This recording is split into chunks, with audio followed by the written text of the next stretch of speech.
Good evening, everyone. My name is Lilianne Merida. I am a dog trainer and I live in Florida. And I'm going to tell you a little bit about my story. Eileen got me into this. She wanted me to talk about the dogs. So it's all Eileen's fault. But my journey with natural healing started over, I would say, like 22, 23 years ago. Um, one of my dogs kept having ear infections, and it was go to the vet, get medication, be good for a few weeks, come back, and then over and over and over. And the same thing with my son. My son was a baby, like 15, 18 months old, and we go to the doctor, he would get a cold. We came with a laundry list of stuff to do. And this is a baby that I'm having to wake up at night to give medication, and he's crying, and then he would puke the medication, and then I would have to clean the sheets. And it was over and over and over. And one day, I wake up like at midnight, I go like, there has to be another way. And it turns out that a lady that was the owner of the gym that I was going said, there's a homeopathic doctor that's renting an office. Do you want to? And I'm like, I'll just try anything because I just can't keep on going. And one thing led to another. My son, it was unbelievable, like no more colds ever. Or if he had a cold, it lasted 2 days and that was it. And then that made me want to look into homeopathics for my dogs. And that led to acupuncture and to chiropractic and to this and that. So I've always been open to looking because I feel that you can always go the natural way and then you can do the more drastic things. There's always time for that unless it's an accident. So I do want to give a disclaimer. I'm not a vet. I'm a dog lover. I started bugging my mom that I wanted a dog when I was 12 years old. I think I had to bug her like for a year. I finally got a dog when I was 13. I'm 61. So if you do the math, it's like 48 years. Never, ever have I been with a dog without a dog. And at my biggest point, I had 10 dogs at the same time. So, so needless to say, I've had issues and heartache and problems, and it's just my personal experience. One of the things that I strongly feel is as animal caregivers is animals cannot choose for themselves. They have to eat what we feed them. They have to drink the water we give them. They have to exercise when we exercise them. They have to live how we choose for them. So I believe it's my duty to choose what I think is going to be the healthiest with the, how the veterinary professor says, first do no harm. So it's less suffering for the animals and less heartache for us. If you're an animal lover, and I've had so many dogs, that decision that leads you to euthanasia is horrible. It's such a heartache. So if I can prolong that, and it's not, I want my dogs to live long, healthy lives all the way to the end and with no pain and no suffering. So that's my intent, is I want to share some of my experiences, what I have learned of so many years. So it is my belief that there's 3 industries that are pushing us, sometimes even guilting us into making choices for animals that I don't think are in their best interest. And those are the dog food industry, the pharmaceutical industry, and the veterinary industry. And I leave that last because I have nothing against vets. There's another business partner of ours, Dr. Gene DeLucia, and he's a human doctor. And he says, when you go to medical school, you're taught how to diagnose disease and how to treat it. But for treatment options, you can either prescribe or you can cut it off. So it's either prescription, surgery. That's what we are taught. And when he said that, it stayed in my head because I think both the dog food industry and the pharmaceutical industry is what pushes the vets to prescribe and do surgery. That's what they are taught to do. And I just think that comes with some issues. So I want to encourage everyone you have to follow your heart. You have to do your research. You have to study. Don't take everything. And I know we're supposed to trust our vets, like we're supposed to trust our doctors, but I'm going to use a strong word, but we have been brainwashed to believe certain things because it's in the interest of the dog food industries and the pharmaceutical industries, not necessarily that of our animals. So I want to start with a few stats. And again, these are things that I have learned through seminars and reading and researching. 50 years ago, the diagnosis for cancer in dogs was 1 dog in 100. And Dr. Martin Goldstein, who's a holistic vet that I love, I have all his books, he said when he graduated in 1973, the rate had gone up to 1 in 10. And the rate today, hold your horses, it's 1 in 1.65. 1 in 1.65 dogs will be diagnosed with cancer. We are on the path to every dog being diagnosed with cancer. So to me, that is not right. And one of the things that Dr. Goldstein said in an interview that I heard, he says, when I went to vet school, says if you had a young dog that had an issue, a lump or something, you didn't even think it was cancer. Like just by his age, that was discarded. Cancer used to be a disease of old age, of old dogs. He says, we are treating dogs with terminal cancer at 18 months. So obviously we are doing something. We are doing something to them. And it has to be either the food we're giving them or the environment. Because think of this, dogs don't smoke, dogs don't drink, right? They don't stress over their terrible boss or their terrible girlfriend or paying the bills, right? We know that saying, like, we'd all like to die and come back as our dogs, right? You can see my dogs on the couch. I don't know if you see them. So what is, dogs don't die of heart attacks. They get heart disease, but they don't die of heart attacks. So obviously there's something that is terribly wrong, not wrong, but terribly wrong. So today I want to talk about food. So we have been brainwashed to get either open a can and put some food or get a bag of kibble and put some food. And there's a humongous variety, grain-free, this free, low diet, high fiber, salmon, this, that, all, but it's all dry dog food, dry dog food. So think about it this way, 365 days a year, breakfast, lunch, and dinner, you opening a box of dry cereal, and that is all you eat for the rest of your life. And that is not how the digestive system of dogs is designed. So dogs have evolved from the wild, wolves, jackals, coyotes, and I don't know, that's that branch where they come from. So have you ever in your life seen a wolf eat a corn on the cob or go graze on a rice field, right? Or a soy field? No, they will kill a rabbit or kill a mouse or kill a bird or steal some eggs, or they will eat something that is all protein, it's animal protein, and it's raw. So kibble was invented, I don't know, maybe 50, 60 years ago, just because it was convenient. Because dogs, they were farm dogs and they would eat whatever leftovers. If they, they were milking a cow, they would get some milk. If there was, they killed an animal, they would, throw them bones or whatever. There was no dog food. And also one of the brainwashing words that I hate, and it's a strong word, but I hate it, is when they say, don't give your dog people food. So one of the things that drives me crazy is the minute your dog is sick, what does the vet prescribe? Oh, give him some rice and cooked chicken, right? So when your dog is sick, people food is good, but when your dog is healthy, people food is bad. Like, I don't know in what planet that makes sense. It doesn't make any sense to me. So I see it this way. Food is food for all the beings that live on this planet. There's not people food or this food. There's biologically appropriate food. So I'm not going to feed, chickens to a whale, right?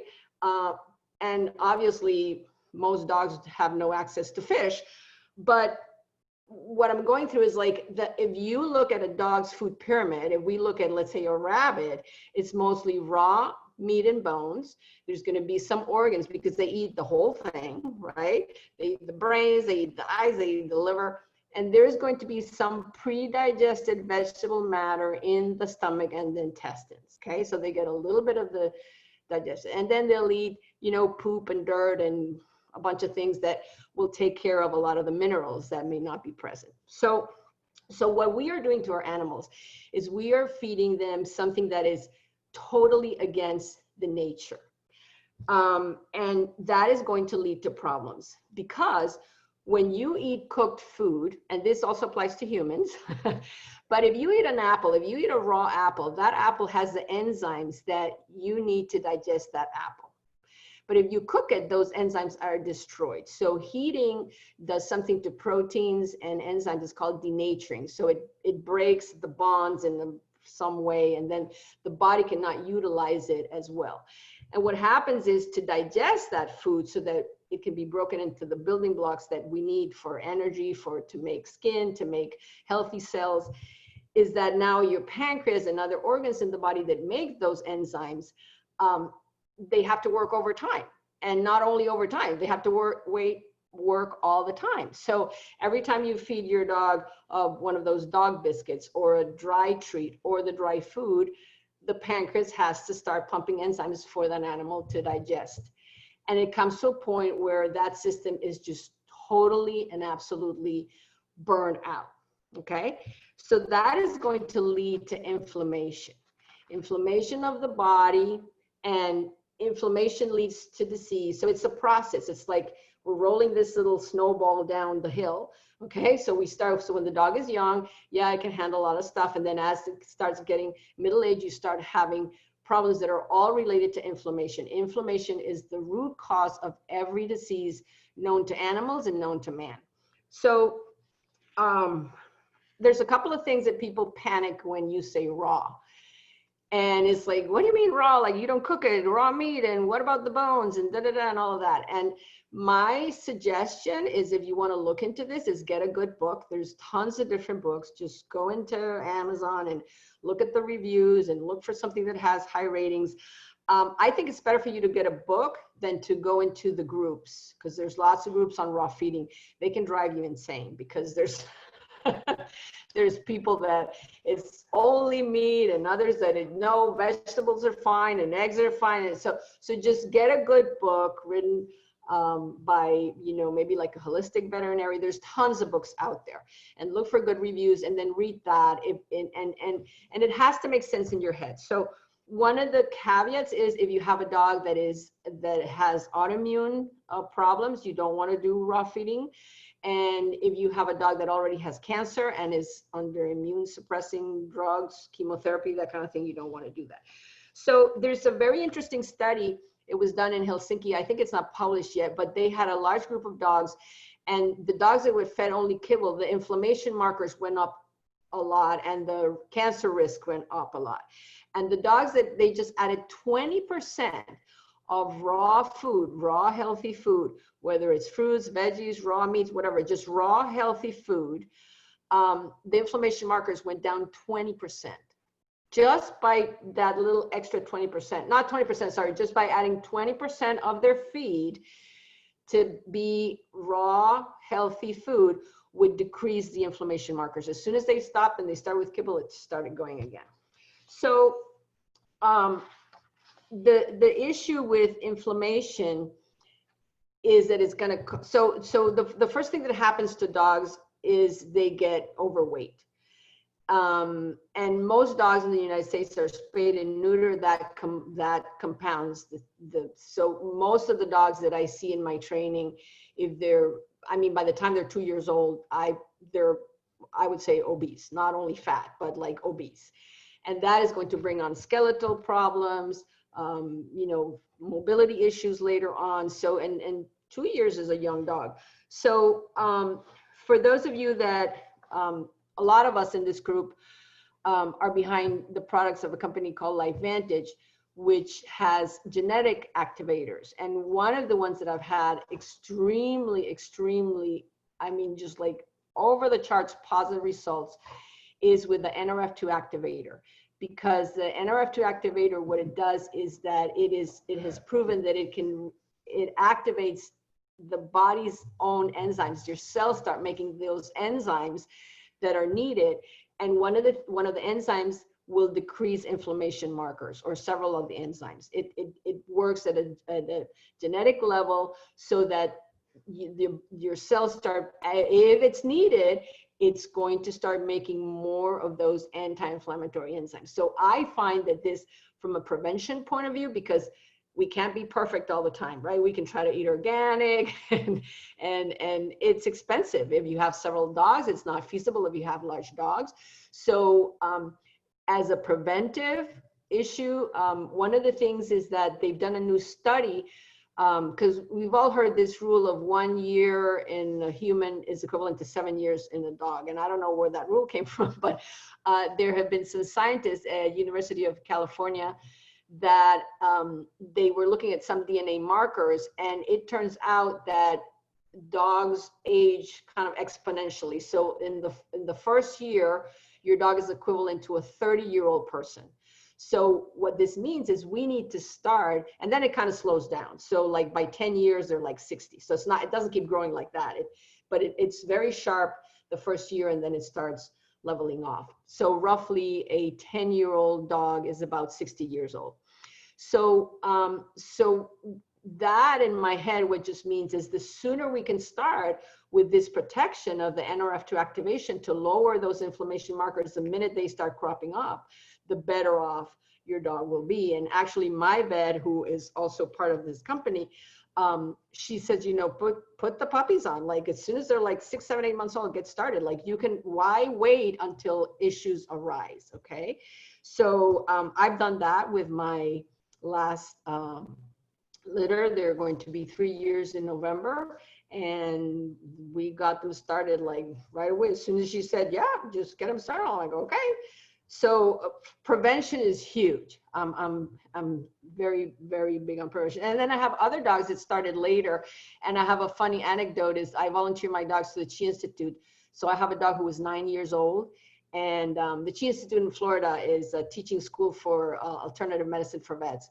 So you volunteer your dogs, and then they do like a free treatment at the end. So this was for chiropractic. And I love to go because I always learn new things. So they're treating my dog, and then the vet says, like, how old is this dog? And I said, how old do you think she is? And she says, probably like 6. My dog was 9.